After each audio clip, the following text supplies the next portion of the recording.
بسم اللہ الرحمن الرحیم الحمد للہ رب العالمین والصلاة والسلام علی سید الانبیاء والمرسلین وعلی آلہ واصحابہ اجمعین۔ السلام علیکم ورحمۃ اللہ وبرکاتہ۔ عزیز طلبہ،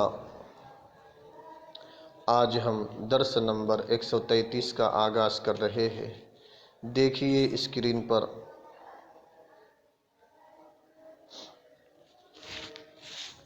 والنوع الثاني ما يكون الوقت معيارا له وذلك مثل الصوم فإنه يتقدر بالوقت وهو اليوم، ومن حكمه أن الشرع إذا عين له وقتا لا يجب غيره في ذلك الوقت ولا يجوز غيره فيه، حتى أن الصحيح المقيم لو أوقع إمساكه في رمضان عن واجب آخر يقع عن رمضان لا عما نوى، وإذا اندفع المزاحم في الوقت سقط اشتراط التعيين، فإن ذلك لقطع المزاحمة ولا يسقط أصل النية، لأن الإمساك لا يصير صوما إلا بالنية، فإن الصوم شرعا هو الإمساك عن الأكل والشرب والجماع نهارا مع النية۔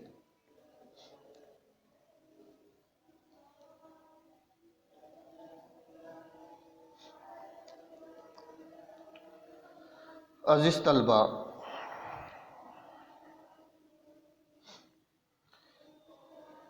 اس سے قبل صاحب کتاب نے مامور بہ موقت کی پہلی قسم کہ جس میں وقت مامور بہ کے لیے ظرف تھا اس کو بیان کیا۔ اب مامور بہ موقت کی دوسری قسم کہ جس میں وقت مامور بہ کے لیے معیار بنتا ہے اس کو بیان کر رہے ہیں۔ عزیز طلبہ، سب سے پہلے معیار کی تعریف سمجھ لے۔ اہل اصول کی اصطلاح میں معیار کا مطلب یہ ہے کہ مامور بہ کو ادا کرنے کے بعد وقت نہ بچے۔ مثلا روزہ کہ وہ وقت دین کے کم ہونے کے ساتھ اور وقت کے زیادہ ہونے کے ساتھ گھٹتا بڑھتا رہتا ہے کہ روزے کی ادائیگی کے بعد دوسرے روزے کے لیے وقت نہیں بچتا۔ ومن حکمہ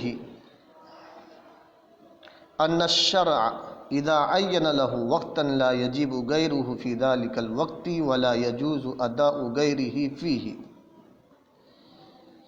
اس عبارت سے صاحب کتاب مامور بہ موقت کی دوسری قسم کا اصول بیان کر رہے ہیں، دوسری قسم کے احکام بیان کر رہے ہیں، اور دوسری قسم بھی پہلی قسم کی طرح دو قسم پر مشتمل ہے۔ نمبر ایک، وہ مامور بہ جس کے لیے شریعت نے وقت مقرر کر رکھا ہو، جیسے ادائے رمضان کا روزہ کہ وقت اس کے لیے معیار بھی ہے، کیونکہ روزہ پورے وقت کو گھیر لیتا ہے، اور وقت اس کے لیے وجوب کا سبب بھی ہے، کیونکہ رمضان کے مہینے کے داخل ہوتے ہی روزہ واجب ہو جاتا ہے۔ نمبر دو، وہ مامور بہ جس کے لیے شریعت نے وقت مقرر نہ کیا ہو، جیسے قضائے رمضان کا روزہ، اور اسی طرح نذور مطلقہ کہ ان کے لیے نذر مطلق کہ ان کے لیے وقت صرف معیار ہے۔ عزیز طلبہ، پہلی قسم کی تفصیل جان لیجئے کہ وہ مامور بہ جس کے لیے شریعت نے وقت مقرر کیا ہو اس کے تین احکام ہیں۔ پہلا حکم، صاحب کتاب نے پہلے حکم کو لا یجب غیرہ فی ذلک الوقت سے بیان کیا ہے۔ حکم یہ ہے کہ شریعت کے مقرر کردہ وقت میں اس کے مثل دوسرا فعل واجب نہیں ہو سکتا، کیونکہ یہ وقت معیار ہے کہ اس سے وقت بچتا ہی نہیں تو دوسرا فعل کیسے ادا ہو سکتا ہے۔ دوسرا حکم، صاحب کتاب نے دوسرا حکم ولا یجوز اداء غیرہ فیہ سے بیان کیا ہے۔ حکم یہ ہے کہ مقررہ وقت میں دوسرے فعل کی ادائیگی جائز نہیں۔ مثلا ادائے رمضان کے دنوں کو شریعت نے ادائے رمضان ہی کی ادائیگی کے لیے مقرر کیا ہے، جیسا کہ ارشاد نبوی ہے اذا انسلخ شعبان فلا صوم الا عن رمضان، کہ جب شعبان کا مہینہ ختم ہو جائے تو صرف رمضان ہی کا روزہ ہے، یہاں تک کہ اگر کسی تندرست مقیم شخص نے ایام رمضان میں کسی دوسرے روزے قضا یا نفل وغیرہ کی نیت سے روزہ رکھا تو ادائے رمضان ہی کا روزہ ادا ہوگا۔ عزیز طلبہ، صاحب کتاب نے تندرست مقیم کی قید لگائی ہے۔ یہ قید احترازی ہے کہ اس سے اس شخص کو نکالنا مقصود ہے جو بیمار ہو یا شرعی مسافر ہو۔ اگر انہوں نے ایام رمضان میں کسی دوسرے واجب کی نیت کی تو صاحبین کے نزدیک ادائے رمضان ہی ہوگا، جبکہ امام صاحب رحمہ اللہ کے نزدیک جس واجب کی نیت کی وہی ادا ہوگا۔ باقی رہا نفلی روزہ، اس کا حکم صاحبین کے نزدیک وہی ہے جو فرض و واجب کا ہے کہ ادائے رمضان ہی ادا ہوگا۔ مگر امام صاحب کی دو روایتیں ہیں، نمبر ایک نفل ہی کا روزہ ادا ہوگا، نمبر دو رمضان ہی کا ادا ہوگا۔ تیسرا حکم، صاحب کتاب نے تیسرا حکم وَإِذَا اندفع المزاحم فی الوقت سقط اشتراط التعیین فإن ذلك لقطع المزاحمۃ سے بیان کیا ہے۔ تیسرا حکم یہ ہے کہ وہ مامور بھی معیاری کہ جس کے لیے شریعت نے وقت مقرر کیا ہو اس کے لیے تعیین نیت ضروری نہیں۔ اس کی وجہ یہ ہے کہ ایام رمضان میں کسی اور روزے کی ادائیگی نہیں ہو سکتی، جس کی وجہ سے رمضان کے مزاحم اور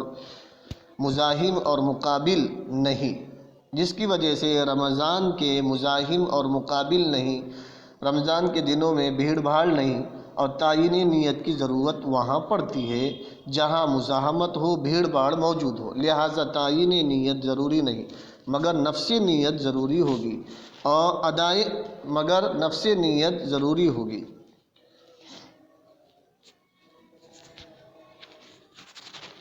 ادائے رمضان میں فقط اتنا کہہ دینے سے بھی روزہ ادا ہو جاتا ہے کہ میں روزہ رکھتا ہوں۔ عزیز طلبہ، وَلَا يَسْقُطُ أَصْلُ النِّيَّةِ، اس عبارت سے صاحب کتاب تیسرے حکم پر وارد ہونے والے ایک اعتراض کا جواب دے رہے ہیں۔ اعتراض یہ ہے کہ جب ادائے رمضان کے مزاحم کوئی روزہ نہیں تو جس طرح اس میں تعیین نیت ضروری نہیں، تو اسی طرح نفس نیت کے بغیر بھی تندرست اور مقیم کا روزہ درست ہونا چاہیے، حالانکہ نفس نیت کو لازمی قرار دے دیا گیا ہے۔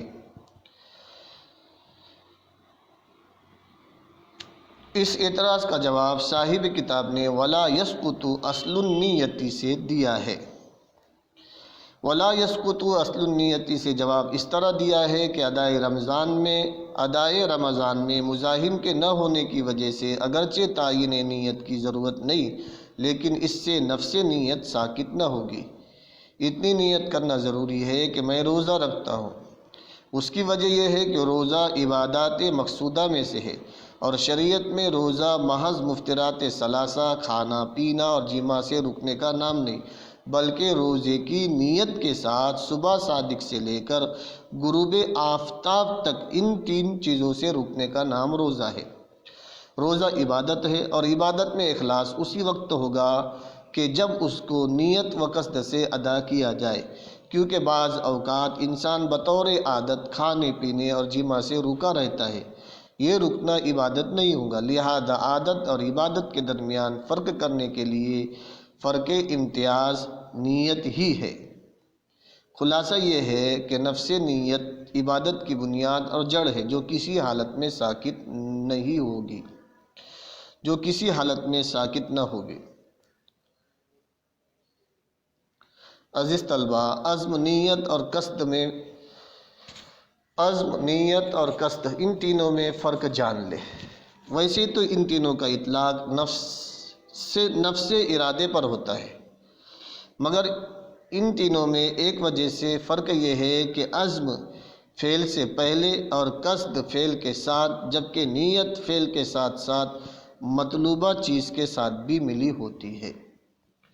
عزیز طلبہ، آئیے اب ہم عبارت کا ترجمہ کر لیتے ہیں۔ دیکھیے اسکرین پر، والنوع الثانی،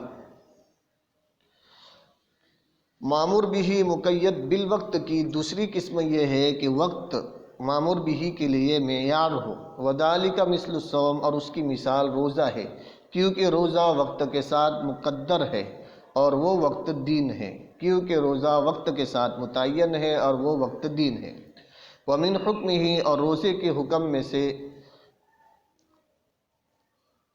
مامور بھی وقت فعل مامور بھی کے لیے معیار ہو، اس کا حکم یہ ہے کہ شریعت نے جب اس کے لیے وقت متعین کر دیا تو اس وقت میں اس کا غیر واجب نہیں ہوگا۔